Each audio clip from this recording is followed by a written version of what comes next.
Walay igong kasayuran may tungod sa voters receipt. Accessible polling places, solusyon sa COMELEC para sa mga senior citizen ug PWDs. UP, subsub na sa pagpangandam para sa presidential debate. Para sa Balitang Normal, Honorable Roland Batak nangayong pasaylo ato sa SOCA. CNU 2016 election, gitikasan. SRP nang hawd ato sa SSG 2016 election. Lalaking nagdala og hait nga hinagiban, gidakop. Og mga normalites mipagawas og mga yangungo kabahin sa kakuwang sa bangko sa eskwelahan.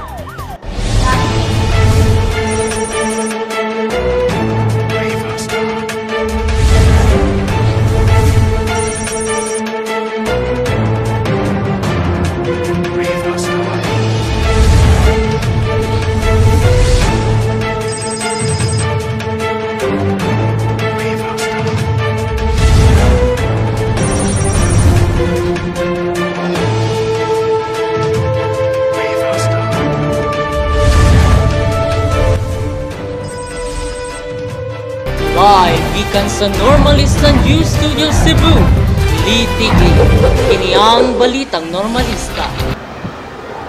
May hapon Metro Cebu, himbit ng ipangandaman sa University of the Philippines Cebu Campus kung di ipahiganon ang ikaduhang presidential debate karong umaabot na Domingo. Busa atong sa tao ng uban pang detalye kauban sa istipo.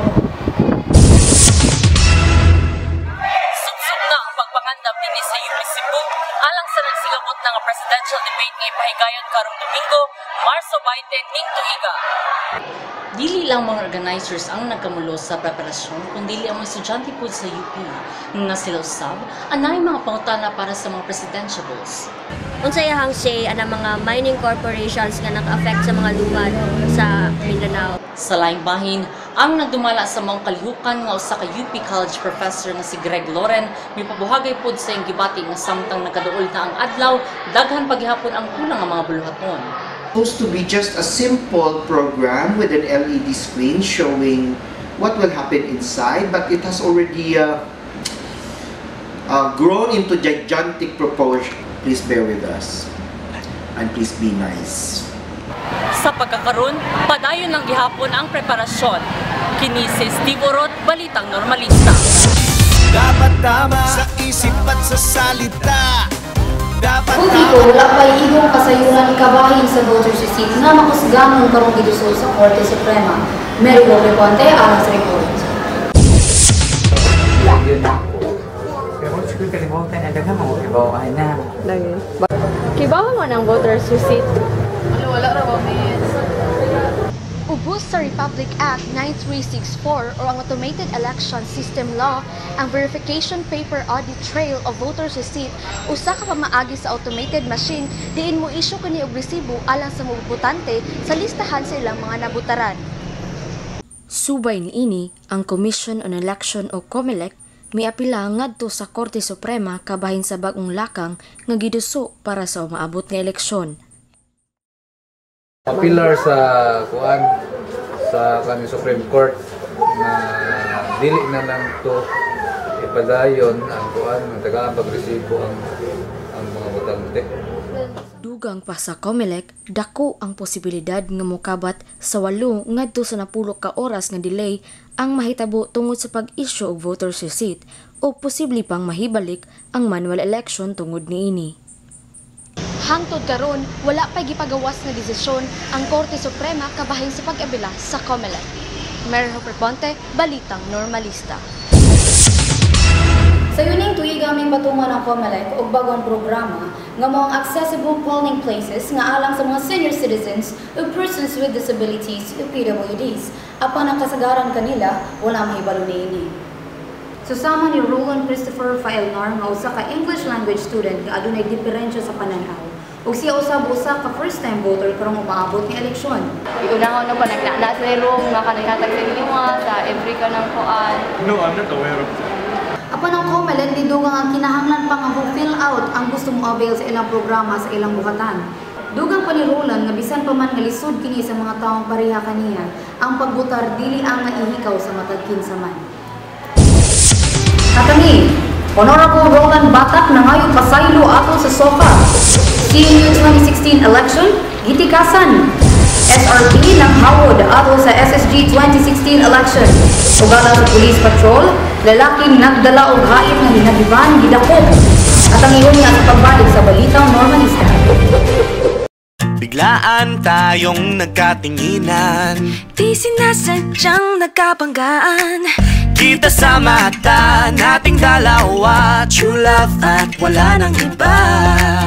Para tayong asin at paminta, parang dato puti, toyo at suka. Para tayong katpil o walang kokontra. Dahil may mga bagay na mas masarap talaga kapag pares.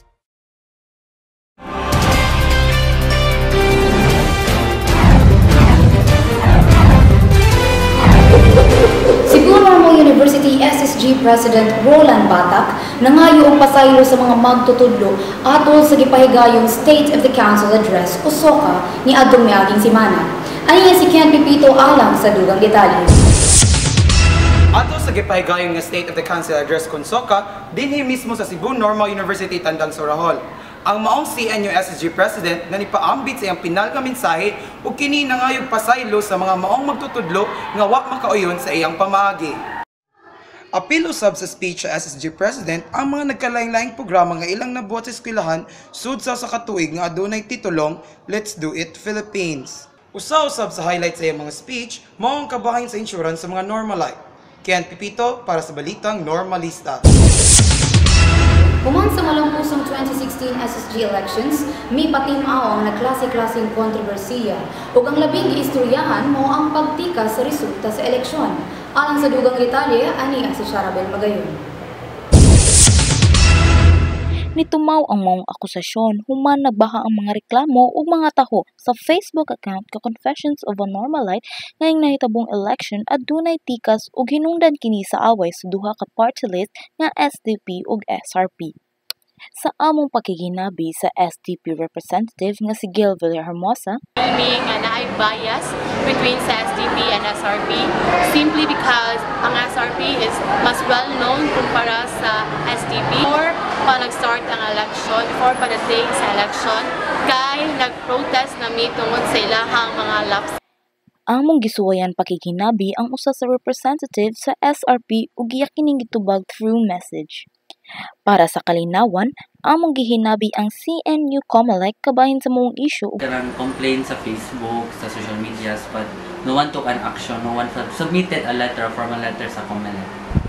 Formal nang giproklamar ang mga midaog sa maong election. Sharabel Magayon, Balitang Normalista. SRP nangawod kontra sa SDP sa niaging 2016 SSG elections niadtong miaging semana. Aniya si Cristal Ondalok alang sa report. Niag ta karon sa Cebu Normal University ang nagpresenta ng sa mga bagong leaders nakadaog sa bago lang nahitabong election diri sa tuhaan. Akop nga ang unang isyu nga ilang sulbaron mao ang pag-verify kung kanus agad mahuman ang revised students manual o pagtuman sa ilang mga plataforma. Because the current nga manual is really vague, and other than that is kanang even the students now don't really know where to go on to as to if naa sila concerns. Panghinaot sa mga estudyante nga mas participative ug dali ra maduulan ang bag-ong mga opisyal. Usa ka 19 anyos nga lalaki ang nasikop sa kapulisan, human kini masakpi nga nagdala og kutsilyo sulod sa Fuente Osmeña Circle niadtong Martes sa Kadlaon. Aniya si Chelsea Malazarte alang sa dugang report. Kasamtangang gipriso karon sa Police Station 2 si Andrew Navarro pagkahuman nasakpan sa pagdala og mahait nga hinagiban nga dunay gitas-on nga 8.5 inches ngadto sa Fuente Oval kaniadtong Martes alas 3:30 sa kabuntagon. Okay raman magdala ka kutsilyo sa syudad. Kung naninda kang mangga, wala kay trabaho, inanay ang dadala ka kutsilyo, questionable na kayo. Matod sa paghinabi nga to sa suspect, hingpit niya ang gihimakak ang pasangil diha kaniya. Ha? Medyo tinawad. Bisa may napasangilin mo kaya?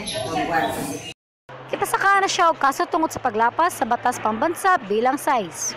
Kini si Chelsea Malazarte alang sa Balitang Normalista. Ug alang sa Normalista Patrol, kakuwang sa mga lingkuranan mga ipadayong reklamo sa mga estudyante sa Cebu Normal University. Ani nga si Edwina Marantal alang sa dugang detalye. Usa Cebu Normal University sa mga giilang tunghaan sa syudad sa Subo nga adunay barato ug dekalidad nga edukasyon. Pan sa nagkadaiya og nindot nga serbisyo ug ubang pasilidad niini para sa ilang mga tinun-an, naa gihapoy nagpabiling mga suliran. Usa na diri ang kakuwang sa bangko sa kada sulod tulon ana. Kuwang ang chair sa inyo kana. Nalisod siya kay kana makuha pag chair sa lain classroom ya. Kanang dili equal ang chair sa kanang each classrooms. Sa daghan sa mo sa inyong block niya, mag-inlugay niya sa pagkay sa second, for example, naka-third floor karon, naka-third floor niya. Mukuha mo ato pa jud second floor or first floor para mangita lang extra check. Para na ko nakuha sa bangko kay hassle siya. Labi na akong late ka, dumita pa ang bangko niya. Inigsod mo sa live classroom kay awkward pa jud kayo. Kaya klase na sila ba mapalit ang excuse me mga rabi nagmawawag. Pipila ka mga tinunan ang among nahinabi ug nabati ninyo nga lain-laing reaksyon ang among nadawat. Ug hangtod karon, gipangitaan gihapon kini og paagi sa pagsulbad. Edwina Marantal, Balitang Normalista. Tumofad to ang pinakalabas ng balita ni ining takna. Og 51 ka adlaw na lamang eleksyon na. So vote wisely mga kaigalaan kay ang kaugmaon sa atong nasud anaa sa atong mga kamot. Ug ako ang inyong alagad na si Lee Tigli alang sa Balitang Normalista. May hapon kanang